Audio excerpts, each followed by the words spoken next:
Alors maintenant on va s'occuper de nos deux parties doublure de 43 sur 29,5. On va les superposer donc pour couper les deux ensemble. Bien bord à bord. Et on va se servir de notre devant comme patron gabarit, puisque les marches sont déjà incluses. Alors le plus simple, c'est de placer notre bord sur l'un des bords, donc sur le bord bas par exemple. Celui-ci aussi, ça nous fait déjà 2 coupes de moins à faire. Et on épingle.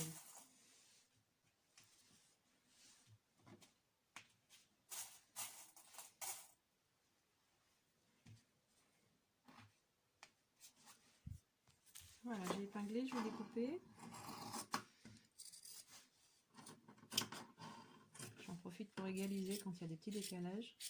Très légers, bien sûr.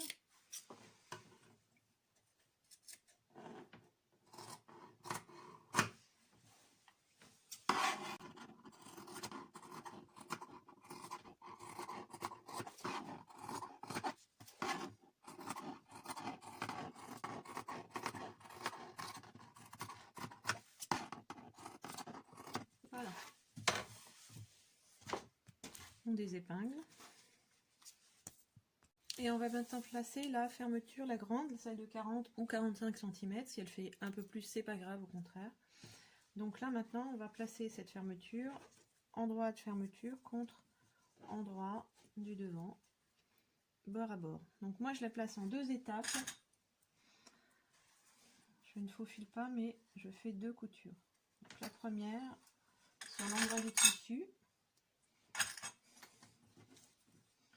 Une fois épinglé ou pincé. Donc là, je couds ma fermeture. Donc là, j'ai cousu à peu près à la moitié de la largeur du ruban côté droit. Voilà ce que ça donne sur l'endroit. Mais avant de s'occuper de l'endroit, on va venir fixer la doublure sur la fermeture. Donc la doublure, ce serait l'endroit de la doublure contre l'endroit du tissu.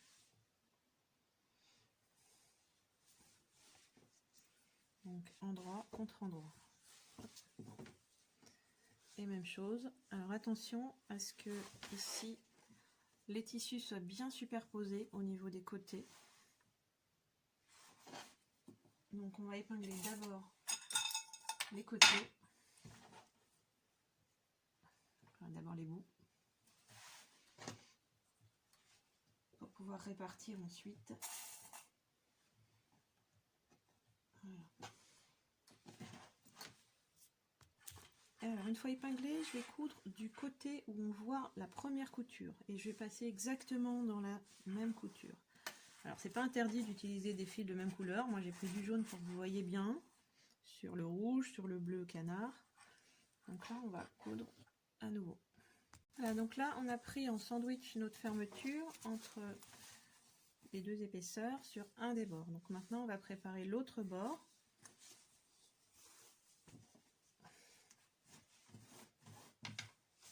Alors attention à laisser le curseur au milieu. Moi j'ai pris la fermeture à couper, donc la fermeture au mètre. Donc là mes arrêts ne sont pas encore faits. Ils seront faits quand on va faire les coutures côté, ils seront pris dans les côtés. Donc là, attention, donc on est sur le dessus, donc endroit contre endroit de la fermeture, et pareil sur cette longueur. Alors bien sûr, il y a un décalage ici, c'est normal, c'est normal puisqu'il y a la largeur de la fermeture. Mais on doit arriver au même niveau ici. Donc même chose, je le fais en 2 étapes, en commençant par épingler les extrémités. Épingler ou pincer.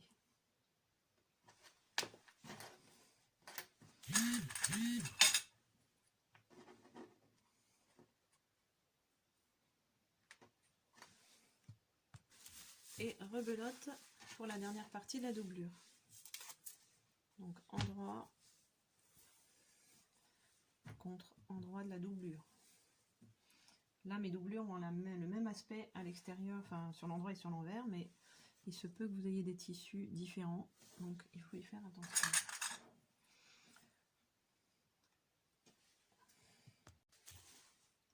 chose, je couds sur le côté où on voit la première couture.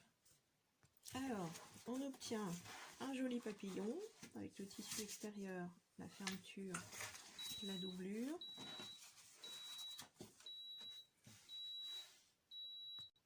On va préparer maintenant les poches intérieures. Alors on peut les préparer avant de fixer la doublure, mais là c'est encore possible. Donc nos deux morceaux de doublure de 26 sur 32, on va les plier en deux.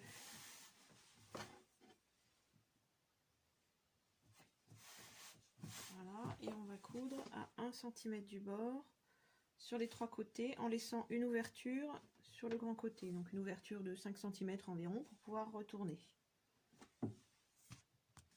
Donc voilà, on retourne.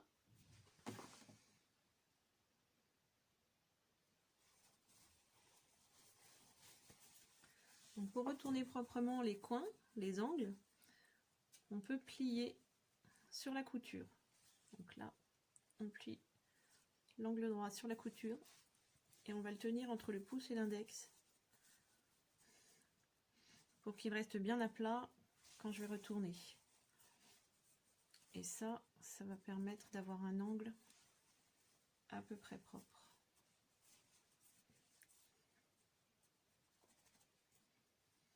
Voilà. Même chose. J'aime pas trop parce que ça fragilise la couture et souvent on se retrouve avec des petits fils qui sortent sur l'endroit.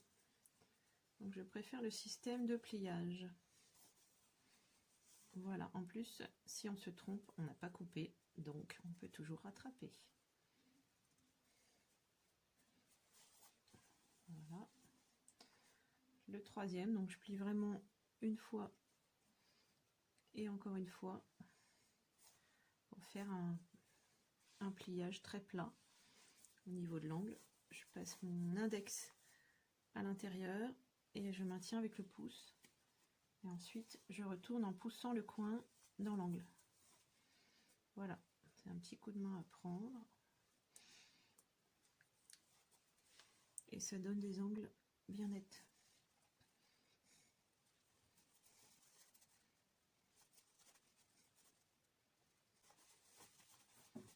Voilà, on repasse pour avoir quelque chose de bien propre.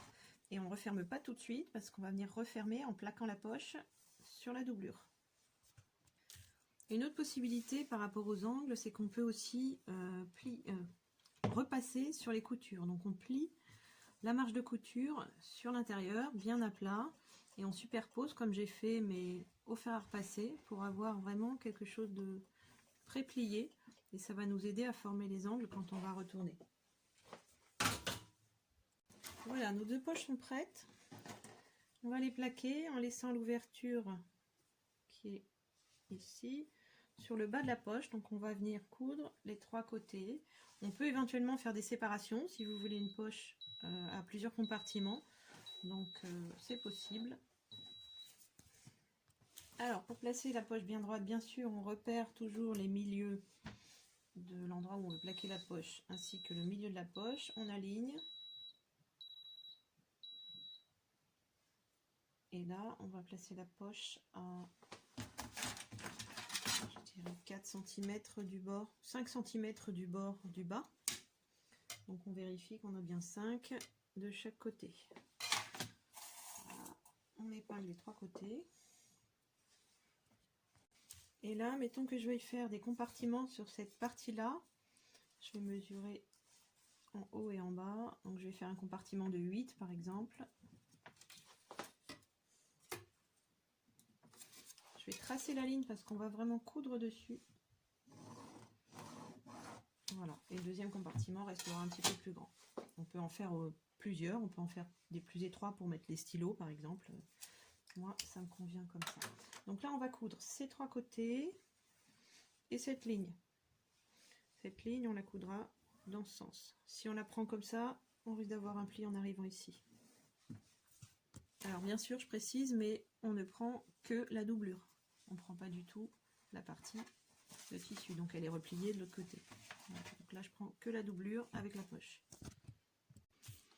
au démarrage de la couture, c'est-à-dire en haut de la poche, je vais faire un point d'arrêt très marqué. Je vais revenir encore une fois.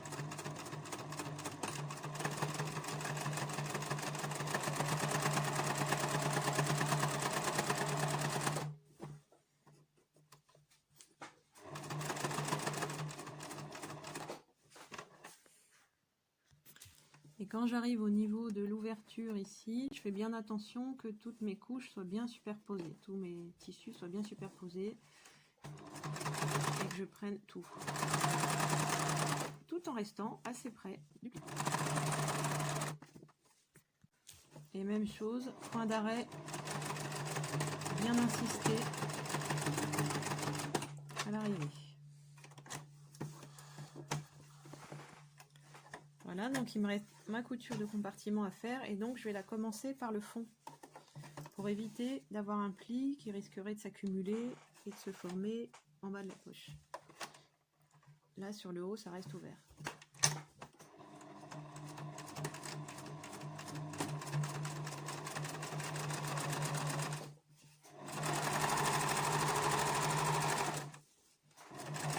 Et point d'arrêt marqué. Voilà. Alors évidemment avec le fil jaune on voit mieux les imperfections. Donc je n'approcherai pas trop la caméra, comme ça vous ne verrez pas les miennes. Voilà, donc on fait la même chose pour l'autre poche. Et là, notre sac est bien préparé. Alors il y a une chose qu'on n'a pas faite et qu'on va faire maintenant, c'est de surpiquer ici au niveau de la fermeture éclair. Donc ça va permettre de bien fixer toutes les épaisseurs de tissu et d'éviter que la fermeture éclair ne se coince dans la doublure par exemple. Voilà, donc notre surpiqûre est finie.